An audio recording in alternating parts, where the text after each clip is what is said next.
Stage మీద ఉన్న వాళ్ళకి అందరి పేరు నాకు తెలుగు, అందువల్ల స్టేజ్ మీద ఉన్న వాళ్ళందరికీ ధన్యవాదాలు, థ్యాంక్స్.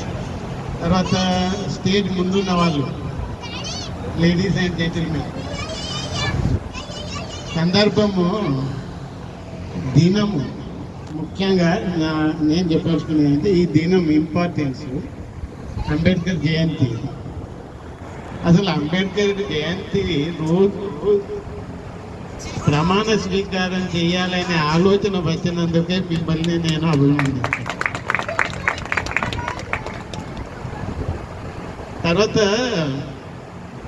ఎందుకు అంబేద్కర్ జయంతి రోజుని ఎందుకు ఇంపార్టెన్స్ అంటే, అంబేద్కర్ ఒక మాట చెప్పిండు ఏంటంటే, చరిత్ర తెలియని వారు చరిత్ర నిర్మించలేరు, చరిత్ర తెలియని వారు చరిత్ర నిర్మించలేరు అనేది అంబేద్కర్ కొటేషన్. అయితే చరిత్ర తెలియని వారు అని అన్నారు. అసలు చరిత్ర అంటే ఏంటి? చరిత్ర అంటే మనకంటే మన ముందు తరం వాళ్ళు, అంటే మన తాతలు కావచ్చు, వాళ్ళ తాతలు కావచ్చు, 1000 సంవత్సరాల క్రితం వాళ్ళ తాతలు, ఎప్పటి వాళ్ళు ఎవరైతే మన కొరకు పనిచేసి మన అభివృద్ధి కొరకు పనిచేసి వాళ్ళ చరిత్ర వాళ్ళు ఏం చేసిండ్రు అనేది తెలిస్తేనే వాళ్ళది మనం కొనసాగిస్తాం. అది తెలియకపోతే మనం కొనసాగించలేము. చరిత్ర అవసరం ఏంటంటే మన వాళ్ళు, మన పూర్వీకులు మనకి ఏం చేసిండ్రు, ఆ పని కంప్లీట్ అయిందా లేదా, కంప్లీట్ కాకపోతే మళ్ళీ కంప్లీట్ చేయడానికి మనం ఏం చేయాలి అనేది అర్థమయ్యేది ఎప్పుడంటే ఇట్లాంటి వాళ్ళ చరిత్రను తెలుసుకున్నప్పుడే మనకు అర్థమవుతుంది, లేకపోతే అర్థం కాదు. సో ఇది అర్థం కావాలంటే అక్కడప్పుడు అంబేద్కర్ గురించి చాలామందికి తెలియదు. ఏం తెలుసు అంటే రాజ్యాంగం రాసిండు, అంతవరకే తెలుసు. రాజ్యాంగం రాయాల్సిన పరిస్థితి ఎందుకు వచ్చింది, ఇవన్నీ రాజ్యాంగంలో రావడానికి పూర్వ షరతులు ఏంటి, ఇవన్నీ రావడానికి ఆ చరిత్ర అంతా తెలిస్తే. ఎందుకు తెలుసుకోవాలి చరిత్ర అంటే, మన కొరకు వాళ్ళు ప్రయత్నం చేసి మన కొరకు పనిచేసినప్పుడు మన తర్వాత వచ్చే తరం కొరకు పనిచేయాల్సిన బాధ్యత మన మీద ఉంటుంది.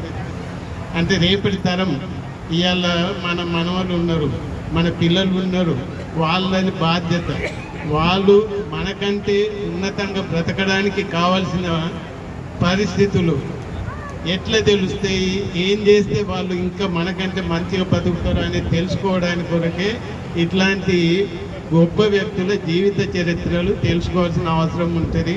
కాకపోతే ఇప్పుడు జీవిత చరిత్ర నేనేం చెప్పను. ఎందుకు చెప్పానంటే మన సందర్భం కాదు ఇది.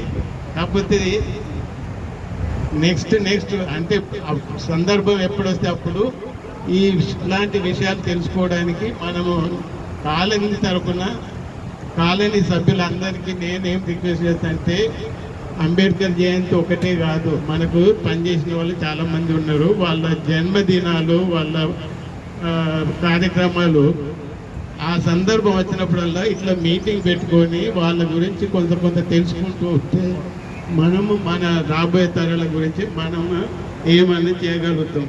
సో దాని కొరకే నేను చెప్పిన. సో అంటే మన బాధ్యత మీటింగులు పెట్టి అయిపోదు, మనం ఏం చేయాలి అనే దాని గురించి తెలుసుకొని దాన్ని చేయడం వల్లనే మన రాబోయే తరాలు బాగుపడతాయి. అందుకొరకే నేను కాలనీ సభ్యులందరినీ ఒకటే రిక్వెస్ట్ చేస్తాను. జ్యోతిరావు పూలే జయంతి కూడా మొన్ననే అయింది, 2 రోజుల క్రితము 3 రోజుల క్రితము. జ్యోతిరావు పూలే అనే అంబేద్కరు నాకు 3 గురువులు అని చెప్పిండు. మొదటి గురువు బుద్ధుడు, రెండవ గురువు కబీర్, మూడవ గురువు జ్యోతిరావు పూలే. వాళ్ళని చదివి వాళ్ళ చరిత్ర తెలుసుకొని వాళ్ళ బాటలోనే నడిచి వాళ్ళు ఏదైతే కోరుకున్నారో అది సాధించిండు రాజ్యాంగం ద్వారా. రాజ్యాంగంలో మనకు చాలా హక్కులు ఇచ్చిండు. ఆ హక్కులన్నీ ఇప్పుడు మనం అనుభవిస్తలేము. చాలా హక్కులు ఇచ్చిండు కానీ ఆ హక్కులన్నీ ఇప్పుడు మనం అనుభవిస్తలేము. కాకపోతే అనుభవించాలంటే ఆ హక్కులు ఏందో తెలుసుకోవాలి. ఫస్ట్ తెలుసుకొని వాటిని అనుభవించడానికి మనం తెలుసుకుంటే తప్పితే అనుభవించం. దాని గురించి పోరాటం చేయం. సో నాకు ఈ అవకాశం ఇచ్చి